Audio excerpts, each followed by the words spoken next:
Introduction: the silence that changes everything. Have you ever noticed how the most profound shifts in your life seem to arrive in a whisper, not a shout? It starts as a strange, quiet friction, a sudden feeling that the rooms you inhabit, the conversations you hold, and the very roles you play no longer fit the shape of your soul. Perhaps the people who once stood closest to you feel miles away, even when they are sitting right across the table. Maybe you find yourself staring at your own reflection in a window, wondering who that person is and why they seem so tired of carrying expectations they never truly chose. If you are reading these words, you are likely standing in the foyer of a transformation you didn't ask for, yet desperately need. You are likely experiencing that cold, hollow ache of loneliness that arrives when the music stops. When the distractions of daily life fall away and you are left, quite suddenly, with only yourself. We live in a world terrified of silence. We are wired to avoid the void, constantly plugging ourselves into the hum of social media, the chaos of relationships, and the endless pursuit of productivity, all to drown out the one voice we are most afraid to hear, our own. But there is a secret the world rarely tells you: the loneliness that comes before you find yourself is not a punishment. It is a portal. There is a specific kind of loneliness that acts as an architect. It is the architectural force that clears the debris of your past to make room for the foundation of your future. When life suddenly becomes quiet, when the phone stops ringing or the people you relied on drift into different chapters, the instinct is to panic. We assume we are being abandoned. We assume we have failed. We assume that something is fundamentally broken within our character that has rendered us unlovable or irrelevant. But what if you aren't being abandoned? What if you are being set apart? Transformation is a violent, beautiful process of shedding. Just as a snake must painfully leave behind the skin that once protected it because that skin has become too tight for its growing body, you are being asked to outgrow the version of yourself that satisfied everyone else but you. This process cannot happen in the middle of a crowd. It requires the sterile, quiet sanctuary of solitude. This book is not a guide on how to fix your loneliness so you can return to the life you had before. We aren't here to patch up the cracks in a house that was built on the wrong foundation. We are here to dismantle that house so that you can build something that actually withstands the storms of life.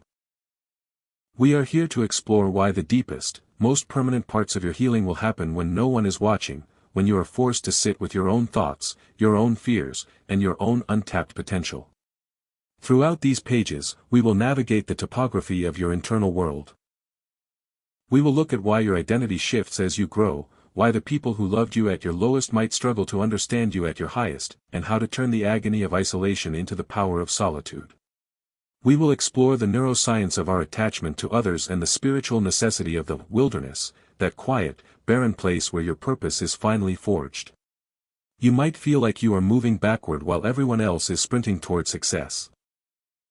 You might feel like a ghost in your own life. Please, breathe. You are not behind, you are simply going through a metamorphosis that requires you to step out of the current for a while. The loneliness you feel is the sound of your old self fading away, making space for the person you were always meant to become. If you are tired of wearing masks, tired of performing for people who don't see your heart, and tired of being afraid of your own company, then you have arrived at the right place. This journey will not always be comfortable. Growth rarely is. But it will be honest. And by the end, you will realize that the loneliness you feared so deeply was never a prison, it was the place where you finally met yourself. Welcome to the silence. It is the beginning of everything. Let us begin the journey into Chapter 1. Reflection questions. When you think about the loneliness you are currently experiencing, does it feel more like a sudden loss or a slow, quiet drift? What is the one noise or distraction you use most often to avoid being alone with your own thoughts? If you could strip away the expectations others have of you, what is one thing you would change about your daily life? How would your perspective on your current situation change if you viewed it as preparation rather than abandonment? Chapter Summary. Loneliness is often a precursor to major life transformation. The feeling of being left behind is usually a sign that you are shedding an outdated identity. Society fears silence, but solitude is essential for genuine self-discovery. Transformation requires a clearing out process that often feels like isolation. This book aims to help readers build a new foundation for their lives, rather than returning to old, unhealthy patterns. The objective. Chapter 1, When Life Suddenly Becomes Quiet. There is a specific, jarring quality to the silence that follows a major life transition. It is not the peaceful quiet of a mountain retreat or the calm of a library, it is the ringing, pressurized silence of an empty room after a door has been slammed shut. You know the feeling. You wake up on a Tuesday, go through the motions of your morning routine, the coffee, the commute, the digital scroll, and suddenly, it hits you. The landscape of your life has shifted. The friends who used to fill your weekend calendar are busy with their own worlds. The professional identity you wore like a tailored suit feels itchy and ill-fitting. The partner you thought was your North Star is now a stranger, or perhaps, simply absent. This is the moment when the panic usually sets in. We are biologically wired for connection. For our ancestors, being part of the tribe was a matter of survival. To be left alone was to be left to the wolves. Your brain, evolved over millions of years, interprets this sudden quiet not as a new beginning, but as a threat. It screams, something is wrong. Fix it. Reach out, perform, or distract yourself until the noise returns. But what if silence is no threat? What if it is a reset button? When life becomes quiet, it is rarely an accident. It is usually a consequence of your own internal expansion. You have started to change. Your values are shifting, your threshold for toxicity is lowering, and your curiosity about your own potential is growing. But your current environment was built for the old you. Your social circle was formed when you were a different person with different priorities. The reason things feel quiet is that your frequency has changed, and you are no longer vibrating at the same level as the circumstances that used to sustain you. Consider the metaphor of a chrysalis. To the caterpillar, the cocoon is a place of total isolation. It is dark, it is confined, and the familiar world of leaves and branches is gone. If the caterpillar could think, it would surely feel lonely. It would feel like it had been forgotten by the garden. Yet, it is within that dark, quiet suspension that the most radical biological alchemy occurs. The caterpillar isn't being punished, it is being reorganized. In your own life, this quiet season is doing the same work. It is stripping away the people-pleasing that kept you tethered to dynamics that drained you. It is removing the social proof that gave you a false sense of security but did nothing for your internal growth. When you stop being the person who always says yes, or the person who always hosts, or the person who never complains, people will naturally drift away. They liked the role you played, not necessarily the person you are becoming. This isn't about being unlovable. It is about being authentic. When you start living in alignment with your true self, the wrong people naturally lose their access to you. It is a psychological pruning process. You are being cleared out so that you can grow in a different direction. Many people spend their entire lives afraid of this phase. They jump from one relationship to the next, one career to another, or one distraction to another just to avoid the quiet. They fear that if they stop moving, the real them will be found lacking. But there is nothing to fear. The person beneath the noise is not a disaster, it is a masterpiece waiting for the right conditions to reveal itself. If you are feeling the weight of this quiet right now, I invite you to stop trying to fill it. Do not rush to call someone just to hear a voice, and do not frantically post on social media to feel seen. Lean into the stillness. This is the moment where your life stops being a reaction to what others want and starts becoming a reflection of what you actually need. You are not losing your life, you are losing your life's distractions. And that, my friend, is the first step toward finding your way home. Chapter Summary. The sudden silence in life is often a natural byproduct of personal growth and evolving values. The human brain views isolation as a threat, but this discomfort is often the start of a transformation. When your internal frequency changes, your external environment, including your relationships, will inevitably shift to match. People often drift away because they are attached to the version of you that you have outgrown, not the person you are becoming. This period of quiet is a form of pruning that removes outdated roles and expectations. Resisting this silence by filling it with distractions only delays your growth. Embracing the quiet. Chapter 2, Why Losing People Isn't Always Losing Yourself. We are taught from a young age that the measure of a successful life is the strength of our connections. We are told that to be loved is to be surrounded, and to have a full life is to have a full room. Consequently, when people begin to fall away from our lives, when friends drift, when partnerships crumble, or when family ties fray, we internalize it as a personal failure. We treat the loss of people as if it were the loss of pieces of our own identity. We feel smaller, emptier, and less significant, as if those people were the scaffolding holding our sense of self together. But there is a profound psychological truth we must embrace: the departure of others does not equate to the diminishment of you. In every relationship, there is a silent contract. It is often unspoken, governed by the expectations of who you are, what you provide, and how you behave. When you begin the process of internal transformation, when you start healing, setting boundaries, and choosing authenticity over approval, you are effectively nullifying those old, restrictive contracts. You are changing the terms of engagement. And when you change the terms, many people who signed the original agreement will decide they can no longer participate. This is not a reflection of your worth, it is a testament to your evolution. Think about a high-frequency radio. If you tune your life to a new, clearer station, you will inevitably lose the signal of the stations you used to listen to.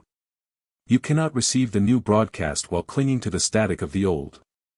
Many of the people who leave your life during a transformation were only there because they were compatible with your previous, smaller, or perhaps more fragmented self. They knew the person who didn't set boundaries. They knew the person who prioritized everyone else's comfort over their own peace. They were familiar with the version of you that was easy, predictable, and available.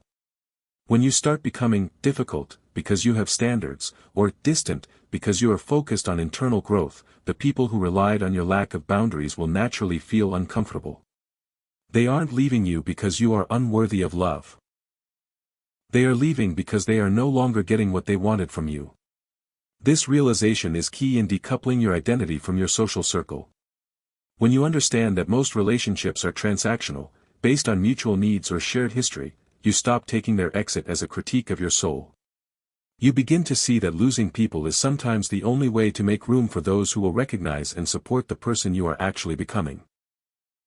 Moreover, there is the fear that without these people, you have no context for who you are. We use our social roles, daughter, employee, partner, friend, as a mirror to see ourselves. When those roles vanish or change, we feel like we are staring into a void. But that void is the ultimate laboratory for self-discovery. When you have no one to perform for, you finally have the freedom to discover what you actually enjoy. What music do you play when no one is around to judge your taste? What do you think about when you aren't busy debating your opinions with someone else? Losing people is not the same as losing yourself. In many cases, it is the exact opposite. It is the process of shedding the external layers that were never truly you, so that you can stand in your own light, independent of whether anyone is watching. When you stop equating your presence in others' lives with your value as a human, you achieve a kind of freedom that few ever truly taste. You are no longer a satellite orbiting someone else's gravity, you are becoming a planet in your own right. So, if you feel the sting of people fading away, take a breath. Do not chase them, and do not beg for them to understand your evolution. Those who are meant to be in your life will adjust to your new frequency. Those who aren't were only ever holding space for the person you were, not the person you are becoming. By losing the wrong people, you are not losing yourself. You are finally clearing the path to find yourself. Chapter Summary. We often wrongly equate the loss of relationships with a loss of personal identity or self-worth. Relationships operate on unspoken contracts. When you change your internal boundaries, those contracts often expire. Growth often requires moving out of sync with the people who only supported your previous, smaller version of self. The departure of others is frequently a psychological pruning that creates space for more authentic connections. We use roles as mirrors to define ourselves. Losing these roles allows us to discover who we are independently. Chapter 3, The Identity You Have Outgrown. Change is often romanticized as a linear ascent, a steady climb toward a better, shinier version of ourselves. We imagine shedding our old habits like an easy costume change. But reality is much more visceral. Personal growth is not just about adding new skills or adopting new mindsets, it is about the radical, often painful process of dismantling the identity you have spent years constructing. For most of your life, you have been building a self-concept, a mental map of who you are based on what others have told you, what you have survived, and how you have learned to navigate your environment. You are the responsible one, or the quiet peacekeeper, or the person who always keeps it together. This identity acted as a suit of armor.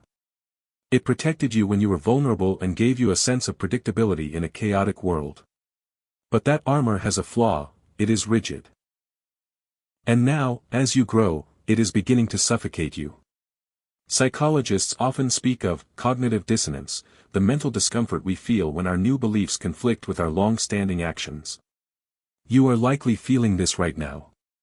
You are evolving, wanting more from life, but your identity is still tethered to the past. You find yourself in familiar situations and feel a sudden, sharp urge to revert to your old behaviors because that is where your brain feels safe. This is the identity struggle. You are trying to live in a new season, but you are still wearing the coat from the last one. Think of your identity as a house. You have lived in this structure a long time. You know exactly where the floorboards creak, where the drafts come in, and how to maneuver in the dark. It is cramped and outdated, but it is yours. To grow, you must move out. This requires you to grieve. You have to mourn the death of the person you once were, even if that person was limiting you. That person kept you safe. That person got you through the heartbreak, the trauma, and the challenges of your past. To let them go feels like an act of betrayal. However, holding on to an outdated identity is the greatest barrier to your future. If you insist on being the person who cannot speak up or cannot handle being alone, you will continue to construct a life that reflects those limitations. Your identity is a self-fulfilling prophecy. What you believe about yourself becomes the boundary of your existence. To break through this, you must engage in an active process of identity reconstruction. You must consciously identify which parts of yourself are authentic and which are merely adaptations to the fears of your past. Are you truly a shy person, or did you learn to stay quiet to avoid being hurt?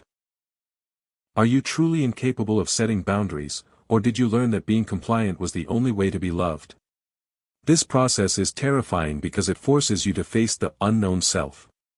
When you strip away the labels and the scripts you have followed for years, you are left with a blank page. Many people find this void so frightening that they rush back to their old, restrictive identities just to feel solid again. But the void is not a sign that you have disappeared. It is the raw material from which your new, authentic self will be forged. You are outgrowing your old identity. It is time to stop apologizing for the change. It is time to stop trying to shrink yourself to fit back into the boxes that no longer hold you. Transformation is not about becoming someone else, it is about becoming the person you were before the world told you who to be. Chapter Summary. Personal growth involves the uncomfortable process of dismantling a long-held identity. Your current identity is often a collection of protective adaptations rather than your true, authentic self. Cognitive dissonance occurs when your new growth conflicts with your old patterns, causing internal tension. We must grieve our past identities, even if they were limiting, because they were once essential for our survival and comfort. Maintaining an outdated identity creates a self-fulfilling prophecy that restricts your future potential. Identity reconstruction requires distinguishing between authentic personality traits and learned defensive mechanisms. The fear of the unknown self often leads us to cling to old, familiar behaviors, but that space is necessary for authentic Chapter 4, The Hidden Purpose of Solitude. We have been conditioned to view solitude as a synonym for loneliness, a state to be avoided at all costs. We talk about killing time or keeping ourselves busy, as if the primary goal of existence is to ensure we are never left alone with our own minds. But this fear of silence is the primary reason so many of us remain trapped in the very lives we are trying to escape. History's greatest thinkers, philosophers, artists, and leaders understood a truth that modern society has largely forgotten: solitude is not a vacuum, it is a crucible. To understand the hidden purpose of solitude, we must first distinguish it from isolation. Isolation is a state of disconnection, it is being pushed away, left out, or shut down. It is passive and usually painful. Solitude, by contrast, is a state of intentional connection. It is the active choice to withdraw from the noise of the world to better hear the rhythm of your own soul. It is the difference between being a castaway on a deserted island and a scholar retreating to a quiet study. The neuroscience of solitude reveals why it is so transformative. When we are constantly engaged with others, processing social cues, managing expectations, and adapting our behaviors, our brains remain in a state of high alert, reactive engagement. We are functioning in a survival-oriented loop. When we enter into solitude, that social brain finally gets to rest. This allows the prefrontal cortex, the part of the brain responsible for higher-order thinking, planning, and self-regulation, to stabilize.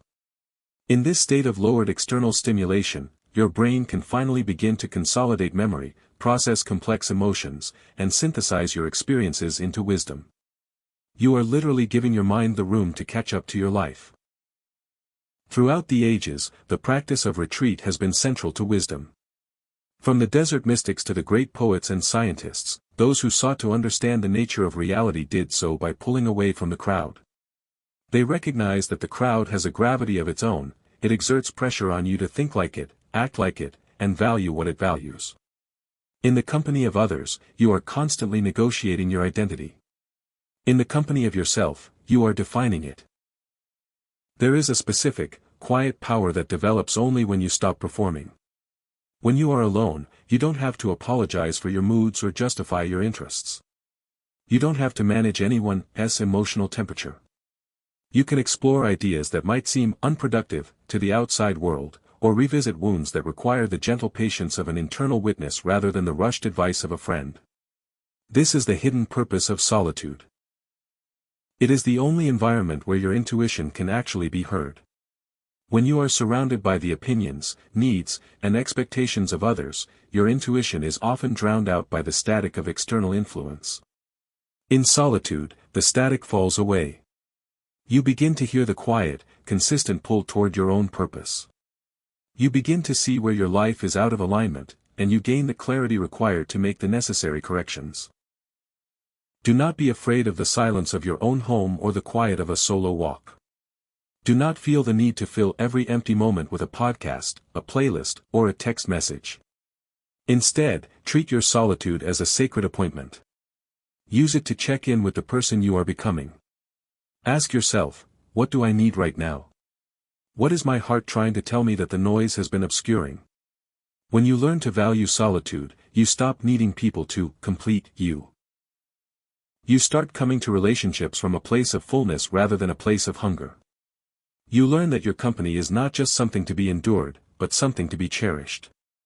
By mastering the art of being alone, you ensure that you will never again be desperate for the wrong kind of company. You find that the quiet, once feared, becomes the very sanctuary where your deepest purpose is revealed. Chapter Summary. Solitude is an intentional, active choice for self-reflection, whereas isolation is a passive, painful state of disconnection. The brain requires periods of low external stimulation to process complex emotions and consolidate identity. Constant social engagement keeps the brain in a reactive, survival-oriented loop, preventing deeper self-regulation. Historically, great thinkers and leaders have utilized solitude as a necessary tool for gaining wisdom and clarity. Solitude is the primary environment where one can effectively hear and develop their own intuition, away from external pressure. Mastering solitude shifts your approach to relationships, moving you from a state of emotional hunger to a place of internal completeness. Treating solitude as a sacred appointment allows you to identify your own needs and purpose without the interference of others' opinions. Chapter 5, Healing the Parts of You That Always Needed Noise. We have all been there, sitting in a silent room, and within minutes, the urge to check our phones, turn on the television, or reach out to someone becomes an overwhelming physical itch. We call it boredom, but in reality, it is often a defense mechanism. It is the ego's way of protecting us from the intrusion of uncomfortable truths. As long as there is noise, the chatter of others, the glow of a screen, the demands of a project, we can successfully outrun the parts of ourselves that are crying out for attention. This is the chapter of the internal audit. You have spent years, perhaps decades, building a life filled with external distractions. You have perfected the art of staying busy so that you never have to sit with the grief of a lost relationship, the sting of an unfulfilled dream, or the lingering echoes of childhood wounds. But healing cannot occur in a landscape of constant noise. Wounds require silence, stillness, and the courage to stop running. Why do we fear silence so much? It is because silence is an honest witness. When you strip away the distractions, you are left with the raw data of your own experience. You are left with the feelings you didn't have time to process, the resentments you buried to keep the peace, and the insecurities you covered up with achievement. We avoid this at all costs because we are afraid that if we look, we won't like what we see. We are afraid that we will find a version of ourselves that is broken, needy, or unworthy. But this is the central lie of the human condition. The parts of you that have been demanding noise are not broken, they are merely hungry for validation. They are the younger, frightened versions of you that never felt safe enough to be themselves. When you consistently drown them out with noise, you are not healing them. You are silencing them further, forcing them to act out in ways that sabotage your happiness. Think of your suppressed emotions as a child crying in the next room. If you turn the music up louder to ignore the crying, the child doesn't stop. They just cry louder. Eventually, the noise becomes unsustainable.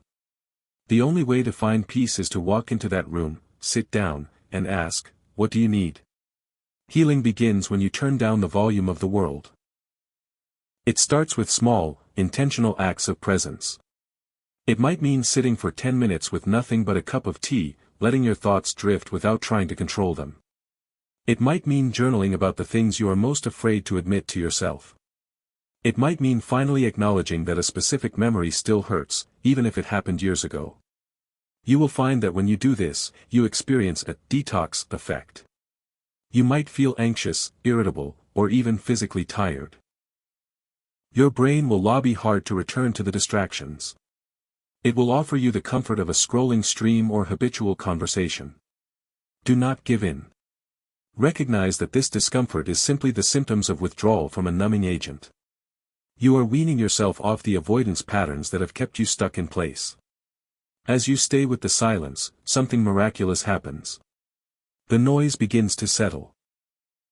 The frantic, desperate energy you've been carrying shifts into a steady, grounded clarity. You realize that you can handle your own thoughts. You learn that your emotions are not tidal waves that will drown you, they are weather patterns, they pass through, they serve a purpose, and they subside. This process is not about dwelling in the past, it is about reclaiming the energy you have spent trying to ignore it. Every bit of attention you give to your internal wounds is a bit of energy you get back for your future. You are healing the noise-addicted parts of your brain so that you can finally hear the whisper of your own potential. You are creating a safe harbor within yourself where your truest, most authentic self can finally come out to play. Chapter Summary. We use constant noise and distraction as a defense mechanism to avoid processing uncomfortable emotions and past wounds. The urge to stay busy is often a symptom of avoiding internal audits that would force us to confront our authentic selves. Healing requires us to stop running and finally sit with the emotions we have spent years suppressing. Suppressed parts of ourselves act out when ignored, they are not broken, but they are hungry for acknowledgement. Turning down the world's volume is a form of emotional detox, which often involves initial anxiety or discomfort. By staying present with our thoughts, we learn that our emotions are temporary states, not permanent realities. Reclaiming the energy spent on avoidance provides the fuel needed for future growth and Chapter 6, Learning to Become Your Own Safe Place. For as long as you can remember, you have likely looked outward for safety. When anxiety flared, you called a friend to talk you down. When a decision felt too heavy to carry, you sought the approval of a parent or a partner to validate your choice. When life felt overwhelming, you looked for an external environment, a job, a relationship, or a physical space, that promised the stability you couldn't find within. We are taught that safety is a location, a person, or a set of circumstances. But the most profound truth you will ever learn is that safety is not something you find, it is something you build. To become your own safe place, you must first master the art of emotional regulation. Most of us go through life like a leaf in the wind, tossed by the emotional climate of those around us. If someone else is angry, we become anxious. If someone else is dismissive, we feel unworthy. We have outsourced our emotional thermostat to the world, and in doing so, we have forfeited our inner peace. Building your internal sanctuary begins with the understanding that you are the primary witness of your life. When you feel a wave of fear or distress, the automatic response is often to panic or judge yourself for feeling that way. You might think, I shouldn't be feeling this, or, why am I so sensitive? That judgment is an act of internal betrayal. To be a safe place for yourself, you must replace that inner critic with an inner guardian. You must learn to offer yourself the same compassion you would extend to a child who is frightened or hurting. Imagine yourself as the person you love most in the world. When they are in distress, you don't criticize them for their fear, you comfort them. You provide a space where they feel heard, validated, and secure. Why, then, do you treat yourself with such harshness? Becoming your own safe place means practicing that level of tenderness toward your own nervous system. When you are overwhelmed, you must learn to pause and ask, what do I need right now to feel grounded? Perhaps it is a quiet walk, a deep breath, or simply the permission to stop striving for an hour. This practice directly combats the anxiety that arises from living in a state of hypervigilance. Neuroscience shows us that when we feel unsafe, our amygdala, the brain's alarm system, takes over, shutting down the parts of our brain responsible for reason and reflection. By consciously choosing to soothe yourself through slow breathing, positive self-talk, and intentional slowing down, you are physically signaling to your brain that you are safe. You are retraining your nervous system to rely on your own presence as a source of stability. This is also where boundaries come into play. Many of us equate boundaries with being mean or selfish, but in reality, boundaries are the walls of your sanctuary. They are the structures that allow you to determine what enters your emotional space and what is kept outside. If you are constantly allowing the chaos, criticism, or demands of others to invade your mental home, you will never feel safe. You must be willing to say no to the things that trigger your flight or fight response, not because you are rejecting others, but because you are protecting the integrity of your inner world. As you develop this internal security, your need for external validation begins to dissolve. You no longer walk into rooms wondering if you will be accepted, because you already accept yourself. You no longer fear the silence, because you have cultivated a version of yourself that is worth spending time with. You are no longer a fragmented soul trying to piece yourself together using the glue of other people's opinions. You are a complete, anchored, and self-contained entity. This doesn't mean you will never feel fear or sadness again. It means that when those feelings come, you will no longer be an orphan to them. You will know exactly how to guide yourself back to center. You will realize that the most important relationship you will ever have is the one you have with yourself, and that when you are truly your own safe place, you are home, no matter where you go. Chapter Summary. Safety is an internal state, not an external location, person, or set of circumstances. Emotional regulation involves stopping the habit of outsourcing your stability to others' reactions. Becoming your own safe place requires replacing the inner critic with an inner guardian who offers compassion rather than judgment. Treating yourself with the same kindness you would offer a loved one is a crucial step in nervous system regulation. Conscious self-soothing techniques help move the brain out of a reactive, survival-oriented state, amygdala-driven, into a state of reflection. Boundaries are the essential walls of your internal sanctuary. They determine what is allowed to impact your peace. Developing internal security eliminates the hunger for external validation and makes you less dependent on others for emotion. Chapter 7. Breaking free from the fear of being alone. The fear of being alone is perhaps the most universal human anxiety. It is rooted in our evolutionary history, a primal alarm system that whispers, to be alone is to be unprotected. But in our modern lives, this ancient fear has mutated. It no longer warns us of predators in the tall grass, it warns us that if we aren't constantly tethered to another person, we might be exposed as boring, inadequate, or unlovable. This fear is the engine behind people-pleasing, the staying in toxic relationships, and the desperate habit of over-explaining our choices to people who aren't really listening. To break free from this fear, we must first look at the abandonment wound. For many of us, the terror of being alone is not actually about the present moment, it is a ghost from the past. It is the echo of a time when we were neglected, left out, or made to feel that our worth was entirely dependent on our utility to others. When we are alone now, our subconscious mind transports us back to that younger version of ourselves who felt powerless and unseen. We aren't afraid of being alone in the present, we are afraid of the old, dormant pain of being discarded resurfacing to claim us again. Breaking this cycle requires you to separate your past from your present. When the panic of loneliness hits, you must pause and remind yourself, I am an adult. I have the resources, the agency, and the capacity to take care of myself. I am not that child anymore. This act of cognitive reframing pulls the rug out from under the fear. It moves you from a state of reactive panic to a state of conscious observation. Central to this work is addressing your attachment style.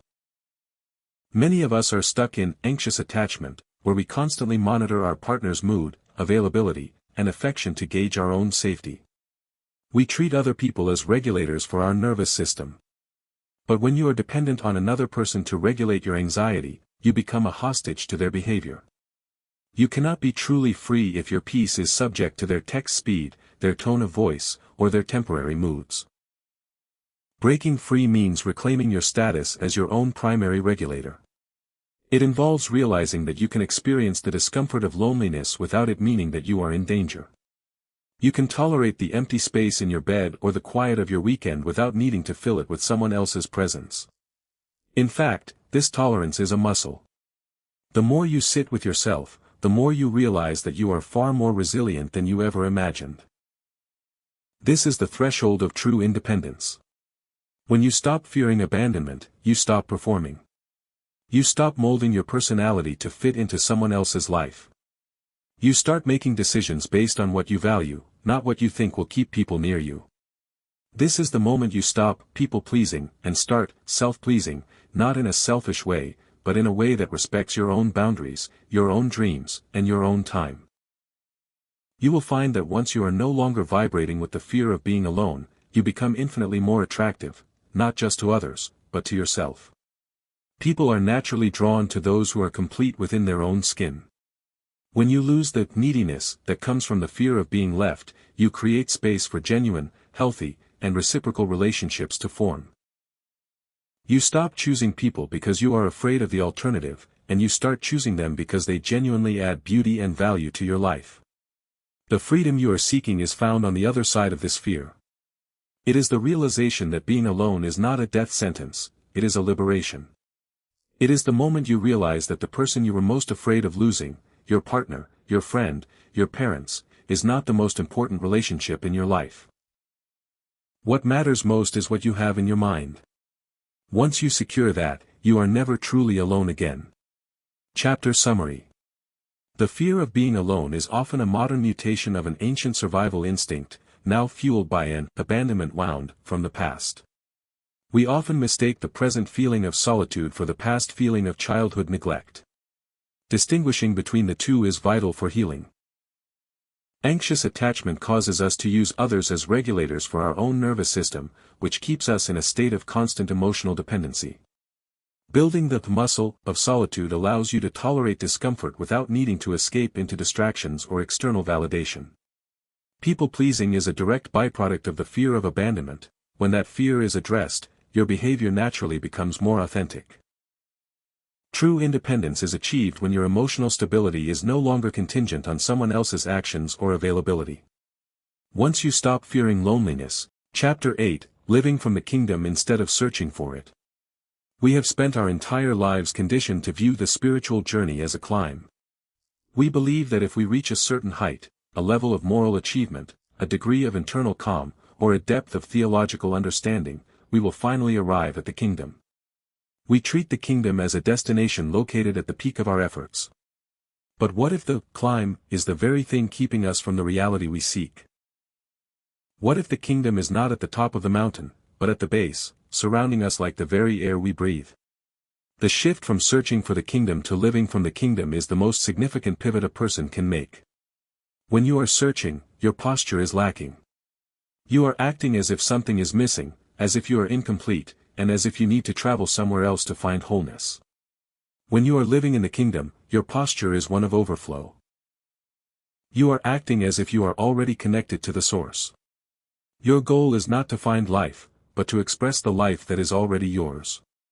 This distinction changes the nature of your daily work. When you search, you are motivated by the fear of being less than or behind. You look for a job to provide your identity, a relationship to provide your security, and money to provide your peace. You are essentially asking the world to be your savior. When you live in the kingdom, you work, you love, and you participate in the world as an expression of who you already are. Your actions are no longer an attempt to gain, but a joyful offering of what you have been given. Consider the difference in energy. Striving is exhausting because it is fueled by a finite resource, your own egoic energy. Living from the kingdom is sustainable because it is fueled by an infinite source, the presence within. This is why Jesus could move through his life with such profound authority, even when he had no place to lay his head. He was not looking to the world to define his reality, he was imposing the reality of the kingdom upon the world. He didn't ask the world for peace, he carried his own atmosphere with him. This is the secret to true influence. We are often desperate to change our external circumstances, our jobs, our cities, the people around us. Because we believe that if the circumstances were right, we would finally be at rest. But the kingdom principle works in reverse. Outer circumstances are often a reflection of inner consciousness. When you stop trying to extract your identity from the world stops having such a crushing weight over you. You become more resilient, more creative, and more bold. Because you aren't afraid of losing your security, you are free to make decisions based on truth rather than convenience. How do you practically move into this mode of living? It begins by asking yourself a simple, piercing question every time you feel the urge to grasp: am I acting out of a sense of lack, or out of an abundance of peace? If you are acting out of lack, pause. Recognize that this feeling of deficiency is a hallucination of the ego. It is a story you have told yourself about your own inadequacy.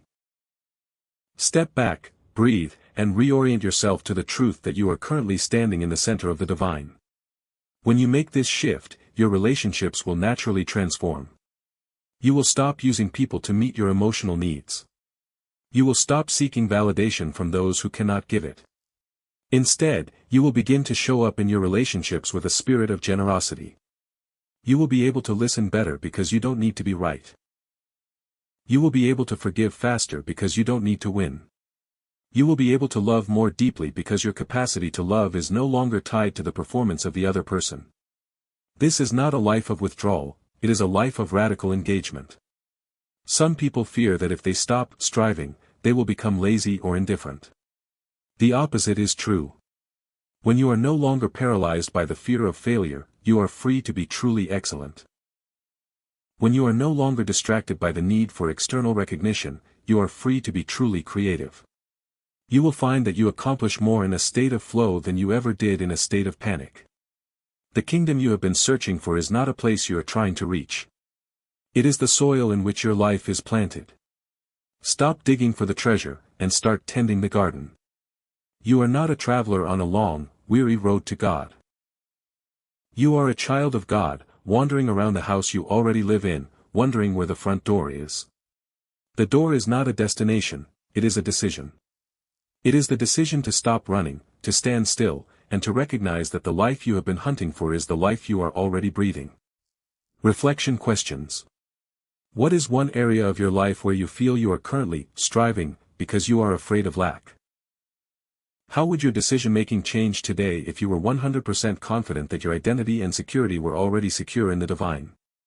Can you identify a time when you acted from a place of overflow rather than need, and what was the result? What is one external circumstance you are currently trying to fix that might actually be resolved if you first addressed your internal state? Chapter Summary. Living from the kingdom is the shift from a posture of lack, searching, to a posture of overflow, expressing. Striving is fueled by the ego's fear of inadequacy, whereas living from the kingdom is fueled by the infinite energy of the divine. We often try to use external circumstances to define our identity and security, which makes us vulnerable to the world's instability. Outer circumstances often reflect our inner state. Changing our consciousness changes how we interact with and shape our environment. The gap between lack and abundance is bridged by asking ourselves if our actions are motivated by fear or by peace. Living from the kingdom fosters healthier relationships, as we no longer use others to fill our own internal void. The goal is to stop searching for the treasure and start living from the realization that we are. Chapter 9, Finding Meaning Inside the Empty Spaces. We tend to view empty space in our lives, the gaps between jobs, the weekends without plans, or the periods after a relationship ends, as deficits. We treat these intervals as hollow, meaningless voids that must be filled immediately. We treat time as a commodity to be spent, ensuring we are always doing something to prove our worth. But this mindset obscures the most vital truth of human existence. Meaning is not something you find in the busyness of the world, it is something you cultivate in the quiet of the empty spaces. When you remove the noise and the constant activity, you are left with the fertile soil of your own consciousness. In this space, you are not merely waiting for something to happen. You are, for the first time, capable of perceiving the subtle architecture of your own life. You begin to see the difference between what you did because you had to, and what you choose to do because it aligns with your spirit. Purpose is often mistaken for a grand, cinematic ambition, a career milestone or a life-altering mission. But more often than not, purpose is found in the quiet, consistent alignment of your actions with your values. In the empty spaces, you have the luxury of time to define those values. What actually matters to you? Not to your parents, not to your society, not to your social media feed, but to you. Is it creativity? Is it a connection? Is it the pursuit of wisdom? Is it the quiet cultivation of beauty in your daily surroundings? When you stop trying to fill the emptiness, you can finally begin to decorate it with intention. This is the birthplace of true fulfillment. It is where you move from a life of reaction to a life of creation. You might find that your meaning is found in writing, in gardening, in learning, in deep conversation, or in the deliberate practice of solitude. You will find that when you do these things for the joy of the activity itself, rather than for the outcome, you enter a state of flow, a psychological state where you are fully absorbed, energized, and deeply at peace. This is also the space where gratitude stops being a platitude and becomes a practice. When you have less to distract you, you become acutely aware of the miracle of being. You notice the quality of the light in the afternoon, the taste of your morning tea, the texture of a book, the depth of your own breath. You begin to see that meaning is not a destination you reach, it is a quality of awareness you bring to wherever you are. It is crucial to understand that finding meaning in the empty spaces requires you to resist the urge to optimize every moment. Modern life demands that we be productive even in our rest, but true restoration is unproductive by design. It is play. It is a reflection. It is simply existing without the pressure to produce a result. When you treat your empty spaces with respect, you are effectively honoring the sanctity of your own time. You are saying, my life is not a machine, and I am not a worker, I am a person, and my presence is enough. This shift in perspective transforms the fear of being unproductive into the power of being intentional. As you fill your life with these intentional acts, you will find that the void you once feared actually becomes a reservoir of strength. You become more creative, more resilient, and more deeply grounded. You stop looking for meaning in external validation and start experiencing it as a continuous current flowing through your daily life. You learn that the empty spaces aren't gaps in your life, they are the pauses that give the music of your existence its rhythm, its depth, and its beauty. Chapter Summary. Empty space is often viewed as a deficit, but it is actually the fertile soil required for true meaning and purpose. Meaning is cultivated through the intentional alignment of daily actions with your core values, not through grand achievements. Moving from a life of reaction to creation allows you to find fulfillment in the process rather than the outcome. True purpose is often found in activities that induce a flow state, where you are fully present, absorbed, and energized. Gratitude becomes a practice of awareness when you stop using distractions to fill every moment. Resisting the pressure to be productive during your downtime is essential for restoration and self-honoring. Viewing your empty spaces as pauses rather than gaps allows you to appreciate the rhythm. Chapter 10, When God, Purpose, and Silence Meet. There is a threshold in the journey of transformation where the psychological and the spiritual inevitably collide. You have been doing the work, you have sat with your loneliness, you have confronted the fear of being forgotten, and you have begun to prune away the habits and people that no longer fit your soul. But there is a point where the logic of self-help reaches its limit, and you find yourself standing in the presence of something larger than yourself. This is the place where silence stops being merely an absence of noise and starts being a language. Across every major tradition, and within the hearts of those who claim no specific faith, there is a recurring theme: the wilderness is where the transformation is finalized. Whether you call it God, the universe, the divine, or the deep, guiding intelligence of existence, the theme remains consistent. The periods of our lives that feel the most barren, the most quiet, and the most isolating are often the very periods where the architecture of our purpose is being built. We often pray for growth, for breakthrough, and for clarity. We ask for our purpose to be revealed. Yet, when the answer comes in the form of a stripping away, when things fall apart, when the crowd thins out, and when we are left in a season of waiting, we mistake the process for abandonment. We assume that if we were truly favored or on the right path, life would be easier, noisier, and more full. But the truth is often the inverse. True transformation requires a degree of surrender that can only happen when you have reached the end of your own ego's resources. When you are in the middle of this waiting season, it is natural to feel forgotten. You look at others who seem to be sailing through life, and you wonder why your path feels so restricted. But consider this: there is a difference between a delay and a preparation. A delay is a pause that serves no purpose, a preparation is a pause that creates the capacity for what is coming. If you were handed the life you are praying for today, would you have the emotional maturity, the groundedness, and the clarity to hold it? Or would you shatter under the weight of it? Silence is the classroom of surrender. It is where you move from the desperate attempt to make things happen to the wise act of letting things emerge. It is the spiritual practice of trusting that there is a rhythm to your life that is deeper than your anxiety. When you stop striving to force the doors open, you start paying attention to the doors that are already opening, if only you were quiet enough to notice. This is not about being passive or lazy. It is about shifting your effort. Instead of exhausting yourself trying to control the external circumstances of your life, you pour that energy into your internal condition. You become someone who is ready. You refine your character. You sharpen your discernment.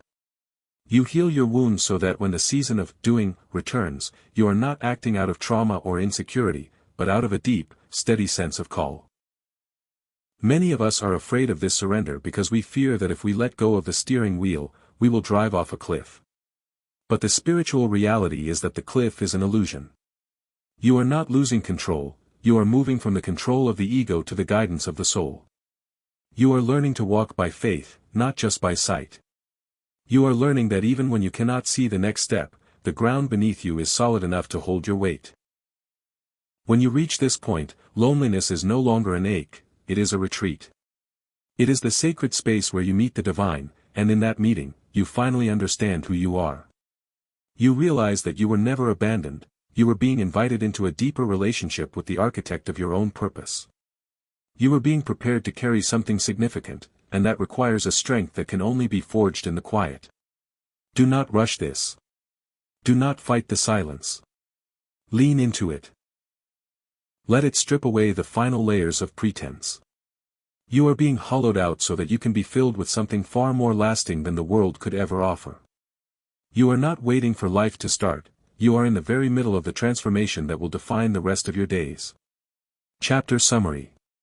Transformation reaches a point where psychological work transitions into a spiritual encounter with the larger-than-self. Seasons of quiet and isolation are often the wilderness necessary for the finalization of your transformation. We often misinterpret the process of being stripped down as abandonment, when it is actually a form of spiritual preparation. Surrender is not giving up, it is the transition from ego-driven control to soul-led guidance. The waiting season serves to increase your capacity to hold the life you are praying for, ensuring you won't shatter under the weight of it. Shifting from striving to being allows you to notice the path that is already opening for you. True strength is for Chapter 11, The Confidence That Grows in Solitude. We often speak of confidence as a loud, external trait. We imagine it as the ability to command a room, to speak without hesitation, or to hold the spotlight effortlessly. Because of this, many who are quiet, introspective, or currently walking through a season of solitude assume they lack confidence. They feel that because they are not out there performing, they are falling behind. But this is a misunderstanding of what confidence truly is. True confidence is not a performance for others, it is a quiet, unshakable familiarity with yourself. Real confidence is the internal certainty that you can handle whatever arises. It is not the absence of fear, it is the presence of self-trust. When you spend significant time in solitude, you aren't just being alone, you are conducting an ongoing, rigorous test of your own character. You are learning how you react to disappointment, how you handle joy without a witness, and how you resolve conflict within your own heart. This is the crucible of competence. When you spend your life tethered to others, your confidence is often a reflection of their approval. If they believe in you, you feel capable. If they doubt you, you crumble. This is fragile confidence. It is a house built on sand. But when you build your confidence in solitude, you are building it on rock. You learn that your ability to think, create, calm down and solve problems is not dependent on a cheering section. You become self-reliant in the deepest sense of the word. Consider the difference between a person who needs an audience to feel brave and a person who is brave because they know their own integrity. The first person is a chameleon, constantly shifting their colors to match their environment. The second person is a mountain. They do not need to move or change to prove their stature. Solitude teaches you how to be on the mountain. As you cultivate this self-trust, you will notice a change in how you move through the world. You stop asking permission before speaking your truth. You stop apologizing for your boundaries. You stop waiting for a consensus before you pursue a passion. You develop a quiet authority. When you know who you are, what you stand for, and what you are capable of, you no longer need to be the loudest person in the room. You become someone whose presence is steady, grounded, and unimpeachable. This confidence also allows you to be vulnerable. Ironically, the more secure you are in your solitude, the more open you can be in your relationships. Because you are no longer using people to fill your gaps, you don't need to hide your flaws to keep them near. You can be honest about your struggles, your failures, and your doubts. You are confident enough to be human. Furthermore, solitude allows you to refine your internal compass. In the noise of the world, we are often steered by the loudest voices. In the quiet, we learn to listen to the whisper of our own intuition. When you make a decision based on that whisper, and you watch it unfold correctly, your self-trust grows. You begin to feel a deep, abiding loyalty to your own judgment. You stop being a spectator in your own life and become the architect of your own direction. Do not mistake this season of your life for a period of stagnation. You are not doing nothing. You are doing the most important work of your life. You are becoming someone you can rely on. You are shedding the need for external validation and replacing it with the internal conviction that you are enough, just as you are. This is the confidence that lasts. It is the kind of confidence that doesn't evaporate when the applause stops, because it was never based on the applause in the first place. Chapter Summary. Confidence is often mistaken for a loud, external performance, but true confidence is internal self-trust. Solitude acts as a crucible where you test your own character and learn to rely on your own judgment. Fragile confidence depends on external approval. Rock-solid confidence is built through consistent self-reliance in solitude. The transition from seeking permission to acting with quiet authority is the hallmark of maturing confidence. Self-trust allows for genuine vulnerability, as you no longer need to hide your flaws to maintain relationships. The internal compass of intuition is refined in silence, leading to better decision-making and loyalty to one's own truth.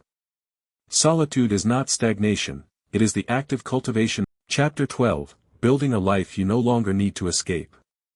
There is a profound difference between a life designed for survival and a life designed for living. Most of us, especially during our formative years or through periods of great stress, accidentally construct a life that we are constantly trying to escape. We fill our days with work we don't love, commitments we don't enjoy, and social obligations that drain our spirit, all while dreaming of the weekend or the next getaway where we can finally breathe. We have normalized the idea that life is something to be endured and escaped in small doses. But as you transition through this season of solitude, you are being offered a rare, radical opportunity to dismantle the life you've been escaping and build a life you actually want to inhabit. Building a life you don't need to escape starts with the honest assessment of your daily rhythms. Ask yourself, if my life were a physical room, would I want to stay here? Or am I constantly looking for the exit? We often underestimate the power of our environment to shape our internal state. The physical spaces we occupy, the routines we maintain, and the habits we cultivate are not just background noise, they are the foundation of our mental health. The first step is establishing boundaries that act as your personal no-go zones. You must be willing to let go of the shoulds. You are not required to attend every event, answer every text immediately, or maintain every connection that you have outgrown. Every time you say yes to something that drains your soul, you are saying no to the life you are trying to build. Becoming the architect of your own life requires a ruthless commitment to your own peace. Next, focus on the ecology of your days. This means integrating joy and purpose into the mundane. We often fall into the trap of destination living, believing that happiness will arrive once we reach a certain career goal, find a certain partner, or achieve a certain level of financial success. But true contentment is found in the way you structure your Tuesday morning. Can you build a routine that incorporates moments of stillness, movement, learning, and genuine connection? Can you create a space that feels like a sanctuary, even if it is just a small corner of a room? This is where you integrate the wisdom you've gained from your solitude. You now know what you need to feel grounded. You know what triggers your anxiety and what restores your spirit. Use this knowledge to curate your life. If you have learned that you need an hour of quiet in the morning to handle the stress of the day, protect that hour as if it were a high-stakes business appointment. If you have learned that certain conversations leave you feeling depleted, adjust how you engage in them. This is not about retreating from the world, it is about engaging with it on your own terms. You are building a life of integrated wholeness. In this life, your work is a reflection of your purpose, your relationships are a reflection of your values, and your downtime is a reflection of your self-respect. You no longer live in a state of fractured existence, where you are one person at work, another at home, and a third in your own head. You become one person, everywhere you go. The most beautiful byproduct of building this life is the loss of the itch to escape. You stop looking at the clock, waiting for the weekend. You stop daydreaming about being anywhere other than where you are. You begin to experience presence. The profound realization that your life is not happening out there in some future scenario, it is happening right here, in the texture of your daily actions. You finally have a home, not just in your house, but in your own existence. Chapter Summary.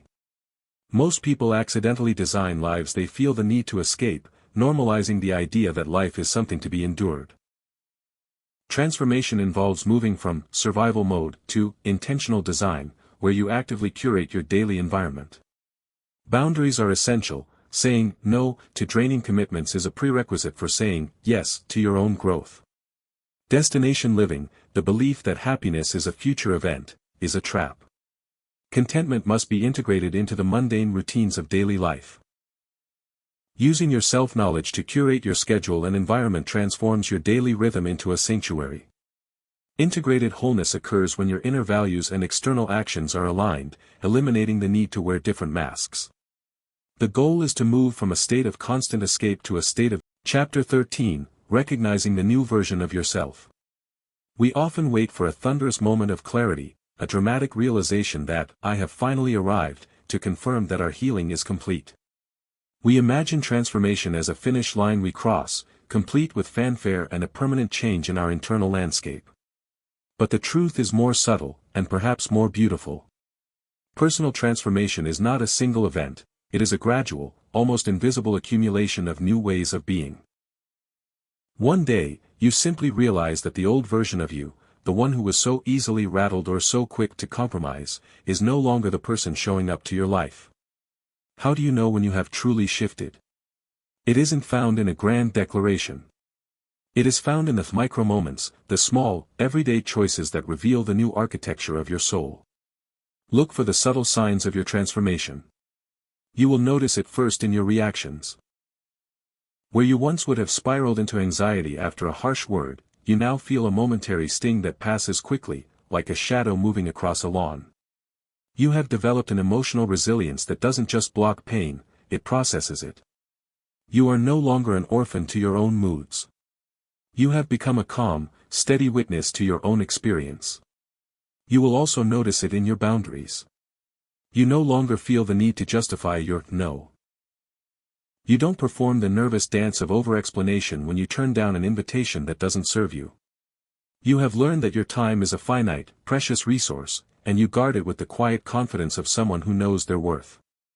There is no guilt, no frantic desire to appease, there is only a peaceful, firm sense of what belongs in your space and what does not. Observe your relationships, too. The new version of you no longer seeks completeness in others. You don't enter rooms scanning for someone to save you, validate you, or define you. You walk in with a sense of internal wholeness. Because you are no longer operating from a place of hunger, you are able to see people more clearly. You can spot the difference between someone who adds value to your life and someone who merely drains it. Your discernment has sharpened, not because you have become cynical, but because you have become wise. Another sign is how you relate to your own history. The painful stories that once kept you awake at night or defined your self-worth now feel like stories belonging to someone else, a version of you that you have outgrown. You can look back on your struggles without the crushing weight of shame. You can see the lessons in the scars. You realize that everything you went through was the forge that created the person standing here today.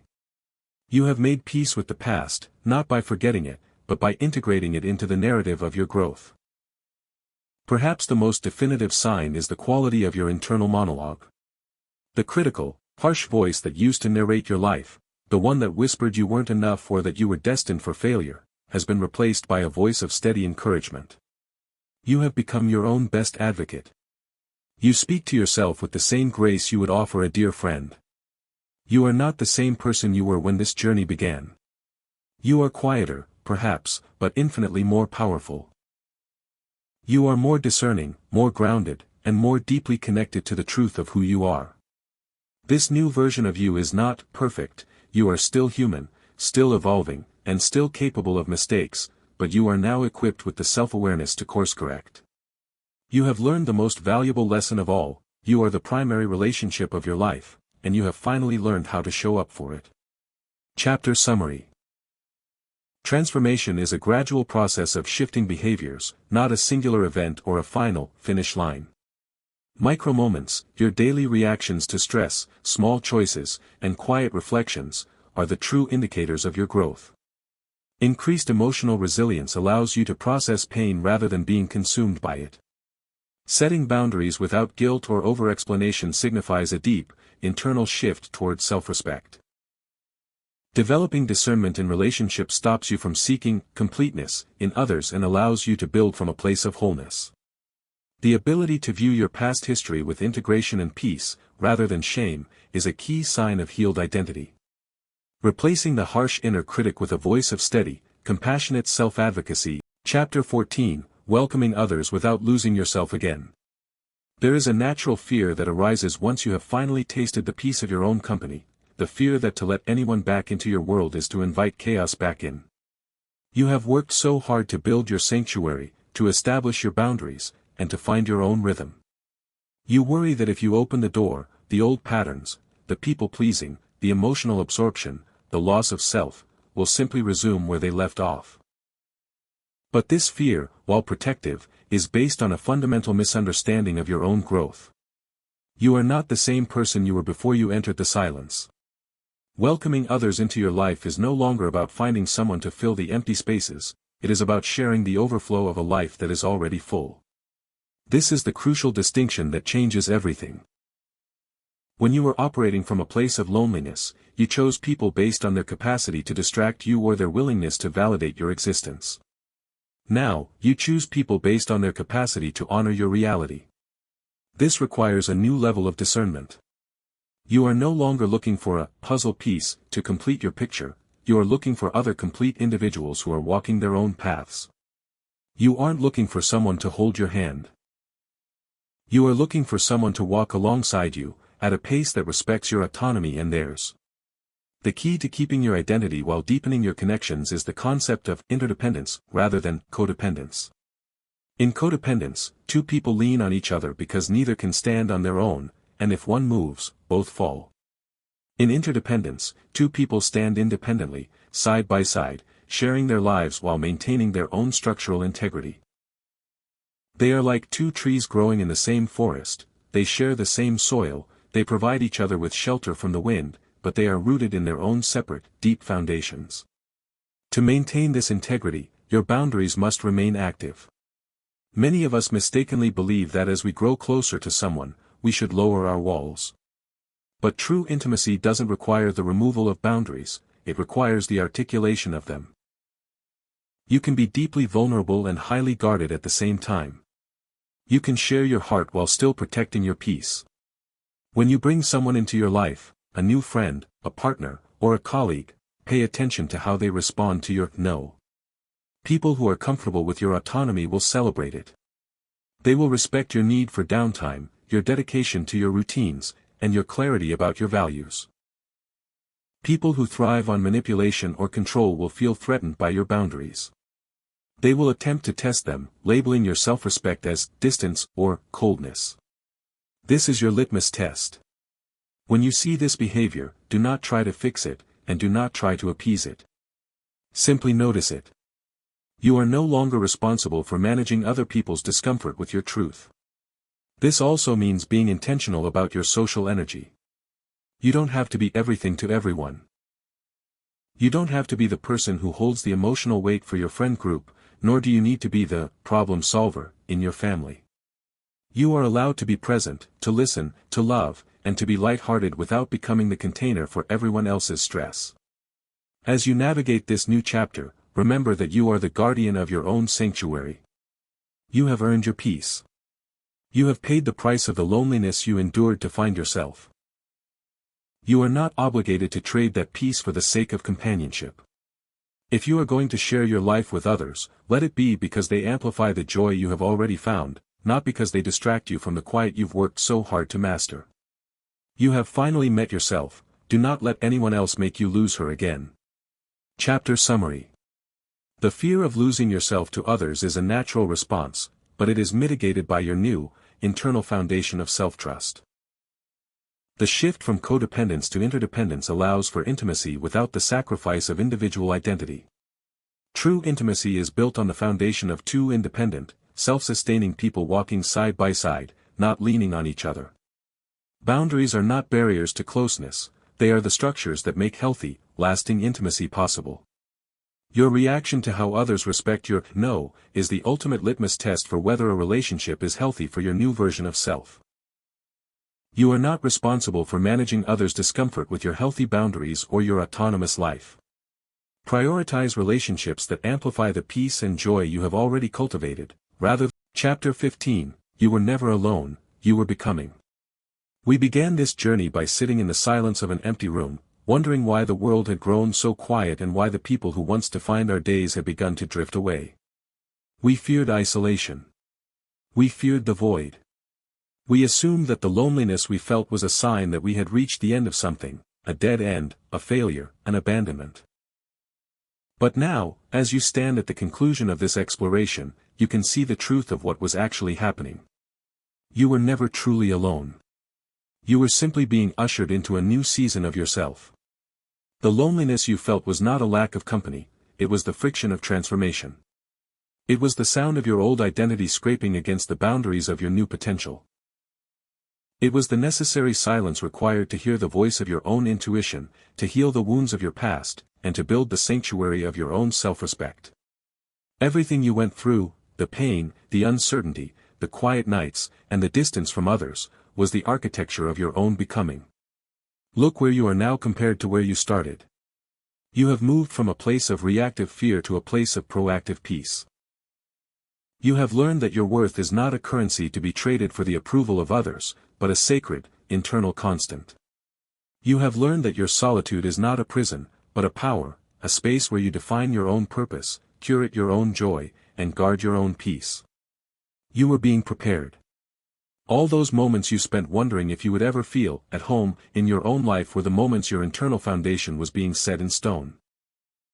You were being prepared for a life of intentionality, a life where your actions, your relationships, and your contributions are all aligned with the deepest truth of your spirit. You were being prepared to carry the weight of your own potential without shattering, and to embrace the freedom of your own identity without fear. The world will continue to be noisy. People will continue to demand your attention, your compliance, and your performance. But you are no longer the same person who will instinctively give those things away. You are grounded. You are anchored. You have a sanctuary within that you can retreat to, no matter how chaotic the world becomes outside. You have learned the most radical lesson of all, that you are the primary relationship of your life, and that when you are secure in that, you are never, ever truly alone. As you move forward, do not look back at the quiet season with sadness. Look back at it with gratitude. That period of isolation was the midwife of your new life. It held you, it challenged you, and it ultimately released you into the person you were always meant to be. Your purpose is not a distant, unreachable goal. Your purpose is the life you are living right now, lived with the clarity of someone who knows who they are. Go forward with the confidence of someone who has stared into the void of their own loneliness and found, sitting there in the silence, a person worth knowing, a person worth loving, and a person worthy of the life they are about to create. The silence has served its purpose. Now, it is time for you to speak, to create, and to live with the fullness of your true self. You were never alone, my friend. You were simply becoming.